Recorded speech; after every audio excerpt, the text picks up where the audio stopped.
What makes tax-advantaged accounts seem so complex? Imagine trying to piece together a puzzle with many different shapes and colors. That's what understanding tax-advantaged accounts can feel like.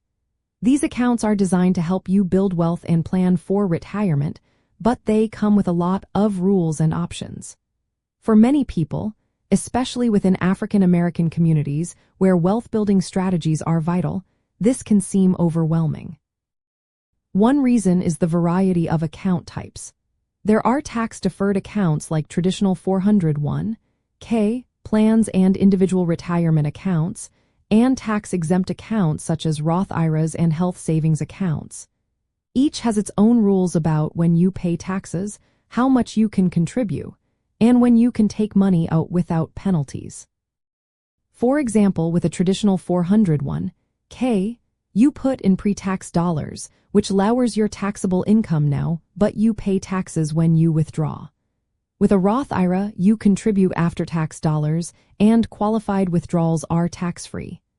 Knowing which account to choose depends on your current income, future income, and retirement plans. Adding to the confusion are the annual contribution limits. The IRS updates these limits every year.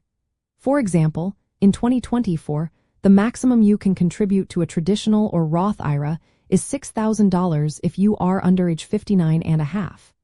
If you are 55 or older, you can add an extra $1,000 as a catch-up contribution.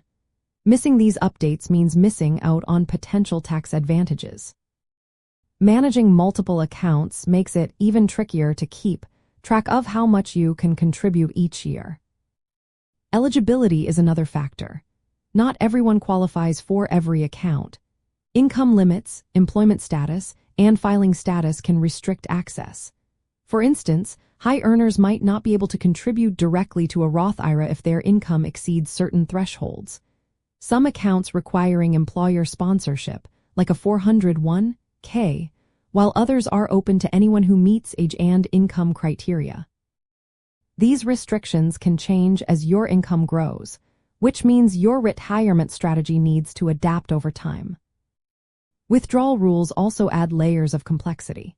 If you take money out of a traditional IRA before age 59 and a half, you face a 10% penalty plus income taxes. Health savings accounts allow tax-free withdrawals only for qualified medical expenses.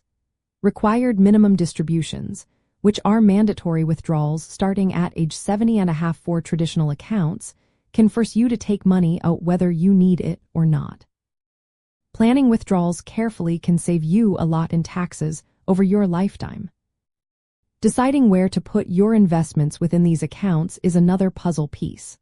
For example, income-producing assets like bonds or real estate investment trusts grow faster in tax-deferred accounts because you don't pay taxes on the earnings each year.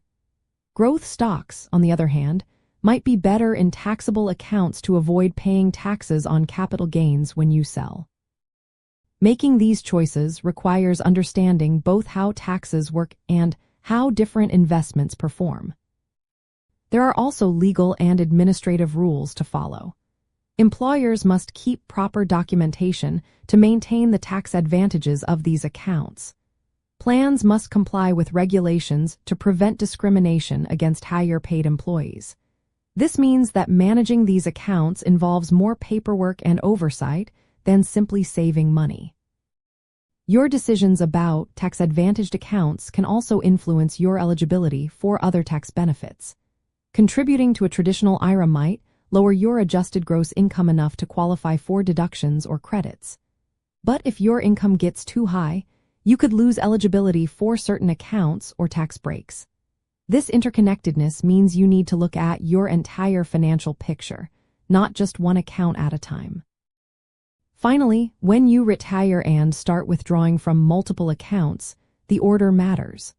Withdrawing from taxable accounts first can reduce your overall tax bill, followed by tax-deferred accounts, and then tax-exempt accounts. Many people don't realize this strategy exists, but it can make a big difference in how much money you keep over your lifetime. The lack of consistent education about these accounts adds to the confusion. Some people learn about them through their jobs or financial advisors, while others are left to figure things out on their own. This uneven access to information can widen the wealth gap, especially in communities where financial literacy is less common. Understanding why these accounts seem so complicated helps explain why working with knowledgeable professionals can make a huge difference. It's not just about saving money. It's about making smart choices that can grow your wealth and secure your future. When you grasp the rules and options, you can take control of your financial journey and build a stronger foundation for generations to come.